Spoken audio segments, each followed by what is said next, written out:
Hello everyone. Today we are going to see the concept of ownership. आपण ओनरशिपची concept पाहत आहोत. हे आपलं पुढचं मॉड्यूल आहे. ओके, सो त्याची डेफिनेशन पाहणार आहोत, त्याचे कॅरेक्टरिस्टिक्स पाहणार आहोत of ownership and subject matter kinds of ownership. हे आपण आता या लेक्चरमध्ये पाहणार आहोत. The concept of ownership is perhaps the most vital, that is important concept. It gives effect to the idea of mine and not mine. Ownership ही कन्सेप्टच अशी आहे की याच्यामध्ये आपल्याला दोन गोष्टी कळतात. ही वस्तू माझी आहे किंवा माझी नाही. दिस इज माइन और this is not mine. A man on island living alone has no need of this concept. एकटा माणूस राहतोय आयलँडवर, बेटावर एकटाच माणूस राहतोय, तर त्याला या कन्सेप्टची गरजच नाहीये. ऍक्च्युअली तिथं जे काही आहे ते त्याच्याच मालकीचं आहे किंवा तो तिथून हल्ला तर सगळं काही दुसऱ्याच्या मालकीचं आहे किंवा ते त्याच्या मालकीचं राहत नाही. Means there are only one concept आयलँडवर राहणाऱ्या माणसाचं की ते सगळंच त्याचंच आहे. But whenever we are living on this earth आणि आजूबाजूला आपले लोक राहतात किंवा आपल्यासारखेच लोक राहतात, त्यावेळेस मात्र आपल्याला ओनरशिप ही कन्सेप्ट अत्यावश्यक वाटते. पहा, a man on island living alone has no need to this concept. However in society it is a must. The concept of possession was developed first in history as society changed from nomadic to agricultural. He concept कधी आली पहा? पोझेशनची concept कधी आली? जेव्हा लोक अश्मयुगातून nomadic मधून agriculture करायला लागले, शेती करायला लागले, शेतीमध्ये विविध अवजारं यायला लागली, त्याची शेती व्हायला लागली, त्यावेळेस ही कन्सेप्ट पहिल्यांदा आली असेल. The first non use of word owner in England was made in 1340. पहा, ओनर ही कन्सेप्टच 1340 साली इंग्लंडमध्ये आलेली आहे. Initially the word owner and ownership was used only regarding movable property, but now person may on and immovable property. पहा, सुरुवातीच्या काळामध्ये ही जी concept आहे ती इंग्लंडमध्ये आली 1340 साली. त्या काळामध्ये फक्त काय मूवेबल प्रॉपर्टीच हे ओनरशिप मानली जात होती. म्हणजे ही वस्तू माझी, ही वस्तू तुझी अशी मानली जात होती. इमूवेबल प्रॉपर्टी ही कुणी सर्रास कशी पण वापरत होते, कुठेही शेती करत होते, काही खात होते, काही उगवत होते. Means there is no concept of ownership before 1340. 1340च्या आधी ओनरशिप ही कन्सेप्ट नव्हती असं नाही, ती असणारच आहे. सो इमूवेबल प्रॉपर्टीची कन्सेप्ट आली. Ownership gives both benefits and burdens. ओनरशिपमुळे काय होतं, आपल्यावर बेनिफिट पण मिळतात आणि बर्डन्स पण येतात, आपल्यावर वेगवेगळे जबाबदाऱ्या पण येतात. Ownership may entail benefits such as right to use, right to sell, right to gift, etc. of the property. एखाद्या प्रॉपर्टीचं ओनर असणं म्हणजे काय, तर आपल्याला बंडल ऑफ राईट्स मिळतात, विविध प्रकारचे हक्क मिळतात. मग ते कुठले कुठले हक्क आहेत पहा. यूज करण्याचा हक्क तर कॉमन आहे, एखादी वस्तू आपली आहे तर आपण ती यूज करणार आहोत. राईट टू सेल, आपण ती विकू शकतो, किंवा राईट टू गिफ्ट, आपण ती दुसऱ्याला गिफ्ट सुद्धा करू शकतो. Of the property, ownership may also brings with it certain burdens such as responsibilities or liabilities. याच्याबरोबर आपल्यावर काय येतात, जसं राईट्स मिळतात तशा आपल्याला लायबिलिटीज सुद्धा मिळतात. तुम्ही ओनर आहे एखाद्या गोष्टीचं तर तुमच्यावरती ते रिस्पॉन्सिबिलिटीज सुद्धा येणार आहेत, तुमच्यावर लायबिलिटीज सुद्धा येणार आहेत. For example, payment of ground rent or taxes. तुम्ही जर तुमचं जमीन आहे मालकीची तर तुम्हाला तिथं टॅक्सेस पे करावे लागणार आहेत. Or liability for nuisance. जर तुम्ही न्यूसन्स फैलावला, तुमच्यामुळे कुणाला त्रास झाला तर of course you are the responsible to give relief to that person. Okay, for example, Ryland versus फ्लेचरची केस आहे, टॉर्ट मध्ये शिकलेलाच आहात. As there is no mistake on the side of owner. तिथं खरं तर मिस्टेक नव्हतीच ओनरच्या साईडला, but then also he held liable for the compensation for nuisance done by other person on his on land. हा केस ऑफ रिझर्वायर. तुम्हाला if you remember, ही केस आठवत असेल तर, रिझर्वायर बांधल्यानंतर पाणी दुसऱ्याच्या शेतात गेलं आणि त्या शेताचं नुकसान झालं. अँड तो जरी इंजिनियर होता, कॉन्ट्रॅक्टर होता, तरी सुद्धा contractor is not responsible for that.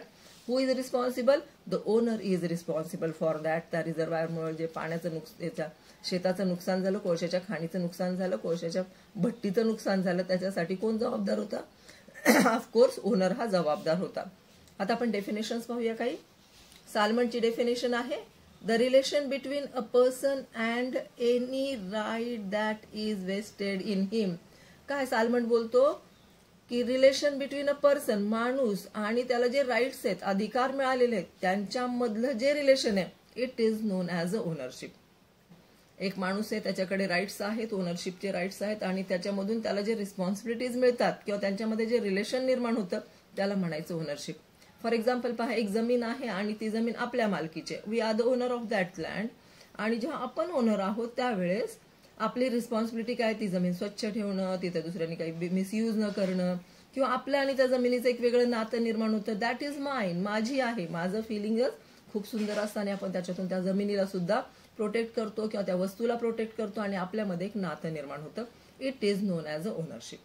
साल्मनच्या according, in the literal sense, the word own is to have or hold a thing. ओनचा अर्थ काय होतो, माझ्याकडे आहे. हॅव म्हणजे असणे आणि होल्ड म्हणजे माझ्या ताब्यात असणे. हॅव आणि होल्ड मध्ये हा फरक आहे. हॅव म्हणजे माझ्याकडे असणे आणि होल्ड म्हणजे माझ्या ताब्यात असणे. The one who holds a thing on as his own is said to be the owner. जो व्यक्ती एखादी वस्तू स्वतःच्या ताब्यात ठेवतो, ताब्यात असते त्याच्या, ती त्यात आणि ॲज हिज ओन, तो स्वतःची म्हणून ती सांभाळतो, त्यावेळेस त्याला काय म्हणायचं, owner. And has the right of ownership over it, आणि त्याच्यावर त्याचा ओनरशिपचा अधिकार असतो. Of excessive, thus in literal sense, ownership is the right of exclusive control over and disposal of a thing at will. ही महत्वाची डेफिनेशन पहा. Ownership म्हणजे काय, राईट ऑफ एक्सक्लुझिव्ह, संपूर्ण अधिकार, control, over and disposal of a thing at will, आणि तो त्या वस्तूची विल्हेवाट लावू शकतो as he wish. Okay. Austin's definition काय सांगते, according to Austin, a right which avails against the world in rem, indefinite in point of user, unrestricted in point of disposition, and unlimited in point of duration. पहा, ऑस्टिनची definition वेगळी आहे. Austin सांगतो right which avails against the world, हा जो अधिकार आहे ओनरशिपचा, हा संपूर्ण जगाच्या समोर येणार आहे की ही व्यक्ती, ही जी वस्तू आहे ती माझी आहे, आणि हा सगळ्या जगाला राईट इन रेम लागू आहे. इनडेफिनाइट इन पॉइंट, इनडेफिनाइट आहे, indefinite in point of user, मी पाहिजे तसा वापरू शकतो. Unrestricted in point of disposition, मी त्याचं डिस्पोजिशन कसंही करू शकतो, माझ्यावर कुठलेही रेस्ट्रिक्शन्स नाहीत, माझ्यावर कुठलेही बंधन नाही, because I am owner of that thing or land. And unlimited in point of duration, आणि ड्युरेशन पण कसे, लाईफ लॉंग, माझ्या ताब्यात असेपर्यंत, जोपर्यंत मी दुसऱ्याला देत नाही तोपर्यंत ती वस्तू किंवा ती जमीन किंवा ती मालमत्ता ही माझ्या ताब्यात आहे. According to Austin, ownership have three characteristics. There are three characteristics of ownership, which are indefinite user. Indefinite user आहे त्याच्यामध्ये. Generally, the right of indefinite user means that the owner of the thing is free to use or misuse the thing in a way he likes. Indefinite user आहे, तो कसाही वापरू शकतो, use करू शकतो, misuse करू शकतो, पडीक पाडू शकतो, त्या वस्तूला तोडू शकतो, मोडू शकतो, जोडू शकतो, विकू शकतो. Means there is a bundle of rights. तो इनडेफिनाइट यूज आहे, त्याचा युजर आहे तो. For example, the owner of land may use it for walking, for building house और for gardening and so on. त्याला पाहिजे ते तसे तो त्याची जमीन वापरू शकतो. Austin has not use the term indefinite और ॲज ॲब्सोल्यूट और अनलिमिटेड. इनडेफिनाइटचा अर्थ संपूर्ण, परिपूर्ण असा नाहीये. त्याचा अर्थ त्यांनी ॲब्सोल्यूट किंवा अनलिमिटेड असा घेतलेला नाही. The owner thus is not absolutely free to use the thing own in any way he likes. He use the thing in conditioned or by requirements or restrictions impose by the law. पहा, जरी त्याला आपण म्हटलं की indefinite user आहे म्हणजे absolute user नाही, कायद्याची त्याच्यावर बंधनही असणारच आहे. म्हणजे तो काही जमिनीचं करू शकतो असा अर्थ घ्यायचा नाही. कायदेशीर त्याच्यावर काही बंधनं असणार आहे, त्या देशाचा कायदा त्याच्यावर काही बंधनं लादणारच आहे. The owner must not use the thing own as a injure the rights of others. आणि जमिनीचा वापर तो दुसऱ्यांचे हक्कभंग करण्यासाठी वापरू शकत नाही. The use of property may also be restricted voluntarily. That for example, when the person gives his land or house to a tenant, समजा एखादी व्यक्ती आपली वस्तू टेनांटवर देते, घर आपलं भाड्यावर देते, the use may also be restricted by law in interest of the community. त्याचा जो यूज आहे तो कम्युनिटी काय करेल, आता रेस्ट्रिक्ट करेल. For example, town planning act etcetera, याच्यानुसार त्याचा यूज जो आहे तो काय केला जाईल, रेस्ट्रिक्ट केला जाईल. Unrestricted disposition means what? According to Austin, unrestricted disposition means the power of disposition of the owner in unhampered by law. Austin बोलतो की अनरेस्ट्रिक्टेड डिस्पोजिशन मीन्स काय? अनरेस्ट्रिक्टेड डिस्पोजिशनचा अर्थ होतो द पॉवर ऑफ डिस्पोजिशन, म्हणजे एखाद्याची विल्हेवाट लावणे किंवा एखाद्याचा वापर करणे. Of the owner is unhampered by law. In other words he is absolutely free to dispose it to anyone. तो डिस्पोज ऑफ करू शकतो, दुसऱ्याला देऊ शकतो, दुसऱ्याला वाटू शकतो. However, this may not be correct in the modern context, as there are some situations in which the person is not entitled to dispose of his property or interest in unrestricted. पहा, आधीच्या काळामध्ये जमिनीचं काय करायचं? कोणी तोंडी कुणाला gift करायचं, कोणी कुणाची जमीन वापरायचं. Means there is no restriction. But in modern ways there are some restrictions by the law also. Under the Mohammedan law a person can not dispose of his property by will. Muslim law मध्ये कायद्याने will करून आपल्या प्रॉपर्टीचं disposition करता येत नाही, कारण त्याच्यावर असलेले डेप्ट्स आहेत. त्याच्या आधी नातेवाईकांचा विचार केला जातो आणि त्याच्यानंतर तो विल, त्याच्यानंतर त्याची इच्छा असेल तर मग तो काय करू शकतो? आपली प्रॉपर्टी डिस्पोज ऑफ करू शकतो. तर विल ही मुस्लिम लॉ मध्ये कन्सेप्ट नाही. आहे कन्सेप्ट, बट इट्स नॉट, म्हणजे अशी प्रॉपर कन्सेप्ट नाहीये ती. Okay. Unlimited duration according to Austin, ownership of a person can not be cut short and the owner can continue to be owner as long he like.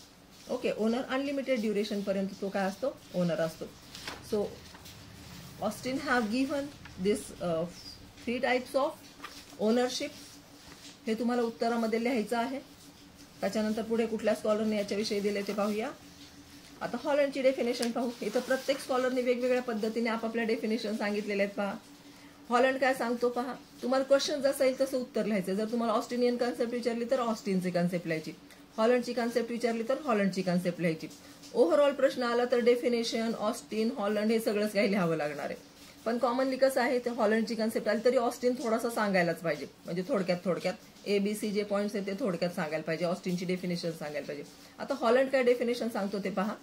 Holland followed the Austin's definition ownership. Holland हा follower होता ऑस्टिनचा आणि त्याने ते follow केली त्याची definition. He defines ownership as a plenary control over an object. Plenary control over an object implies, त्याचा अर्थ होतो complete control unrestricted by any law or fact. ऑस्टिनने तरी सांगितलं की कायदेशीर तुमच्यावर बंधन आहेत, पण हॉलंड त्याच्या पुढे जाऊन सांगतो की इथं प्लेनरी कंट्रोल आहे. प्लेनरी कंट्रोलचा अर्थ काय होतो की इम्प्लाइज म्हणजे सांगतं की complete control unrestricted by any law or fact. कुठलीच लॉ तुमच्यावर काय करू शकत नाही, तुमच्यावर रेस्ट्रिक्शन्स घालू शकत नाही. According to him an owner has 3 rights on the subject own. पहिला आहे possession, enjoyment and disposition. Possession असणं, ताब्यात. ओनरशिप कधी डिक्लेअर होईल? जेव्हा पजेशन ताब्यात आपल्या ताब्यात ती वस्तू असेल तेव्हा. आता पहा, कॅरेक्टरिस्टिक ऑफ ओनरशिप मध्ये सांगितले राईट टू पजेस. पजेस म्हणजे काय? ताब्यात ठेवणं, ताब्यात असणं. The owner has the right to possess the thing which he owns. To possess means to have it with one self. Possess म्हणजे काय? ती वस्तू स्वतः बरोबर असणे, एखाद्या बरोबर असणे.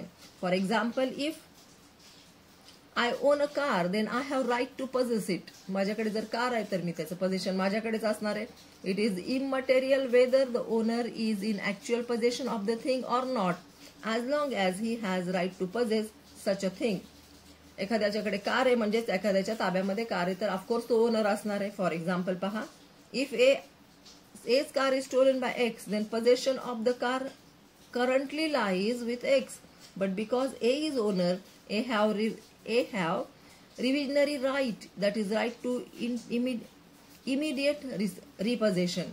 X ने काय possession म्हणजे ताब्यात असणं. ताब्यात असलं म्हणजे मालक होता असं नाही. फॉर एक्झाम्पल इथं दिलेलं आहे, A ची कार होती, X ने ती चोरून नेली. तर आता X हा मालक होत नाही त्याचा, तर A ला हा अधिकार मिळतो की तो इमिडिएट त्याचं रिपोझिशन करू शकतो. Right to use and enjoy the thing own. जे वस्तू आहेत त्याचा यूज करायचा आणि त्याचा एन्जॉय सुद्धा घ्यायचा आहे. The owner has the right to use and enjoy the thing own. त्याच्या ताब्यात ज्या वस्तू आहेत त्याचा तो काय करू शकतो? एन्जॉय करू शकतो किंवा तो त्याच्या ताब्यात ठेवू शकतो.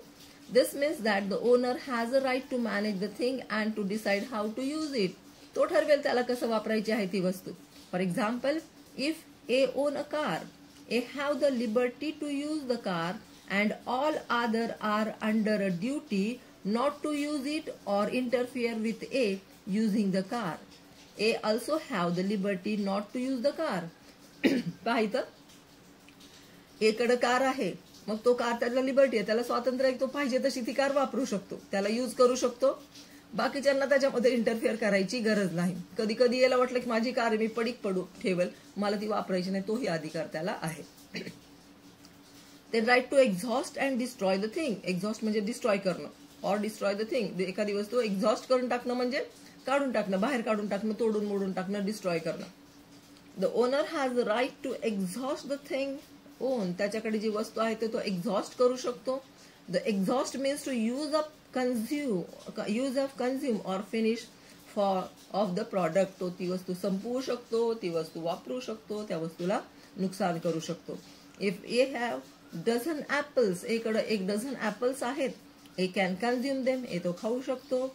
The owner also has right to destroy his property. ओनरला स्वतःची प्रॉपर्टीचं नुकसान म्हणजे नष्ट करण्याचा सुद्धा अधिकार आहे. कुणी असं करत नाही खरं तर.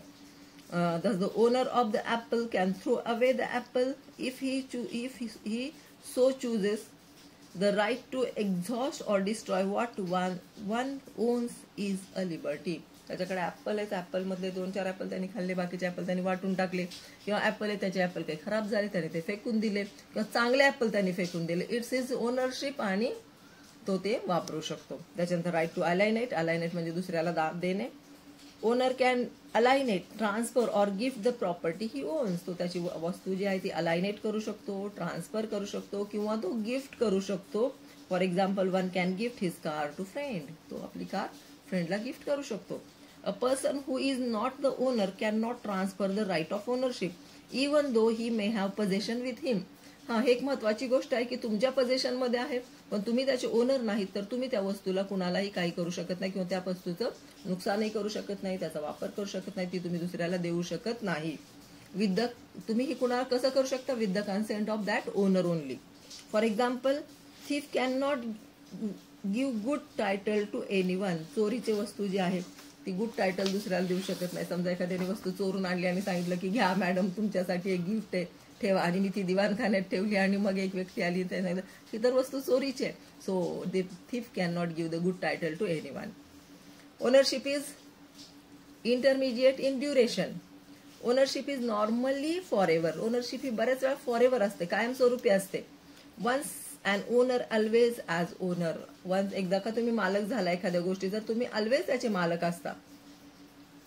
For example, right of a bailee, lessee etcetera come to an end when the hire or lease comes to an end. पण तुम्ही एखाद्याला बेली आहात तुम्ही, त्याचा तुमचा राईट, किंवा लेझी आहात तुम्ही, एखाद्याची वस्तू तुम्ही भाड्याने घेतलेली आहे, तर त्याचा वेळ संपला की आपोआप तुम्हाला ती वस्तू परत करावी लागेल. The hire or lease comes to an end but ownership is perpetual. Perpetual म्हणजे कायमस्वरूपी. ओनरशिप मात्र ही कायमस्वरूपी असते. Ownership has a residuary character. Residuary character पण आहे पहा ओनरशिपला. It is possible that an owner has parted with several rights in respect of the same thing. त्याच्याकडे खूप सारे अधिकार येतात. तुम्ही ओनर आहात म्हटल्यावर there is a bundle. Ownership has residuary character. याच्यामध्ये रेसिड्युअरी कॅरेक्टर म्हणजे काय, जे काही आहे ते तुम्ही दुसऱ्याला देऊ शकता. तुमच्याकडे सगळे उरलेले अधिकार असतात. फॉर एक्झाम्पल पाहू, land owner gives a lease of his property to A ला त्यांनी लीजवर दिलेली आहे. And easement is B. तो इजमेंट म्हणजे वापरासाठी बी ला दिलेली आहे. Right of the property to C, आणि सी ला त्यांनी राईट पण दिलेला आहे प्रॉपर्टीचा. These all called as a residuary rights with owner beside the ownership. त्याला म्हणतात रेसिड्युअरी राईट. तो बाकीचे अधिकार आहेत. ओनरशिप बरोबर हे सगळे अधिकार त्याला मिळतात. In this way these are all the characteristics or incidents of the ownership. हे सगळे इन्सिडेंट्स ऑफ द ओनरशिप आहेत. थँक्यू. पुढच्या लेक्चरमध्ये आता पुढचा भाग बघू.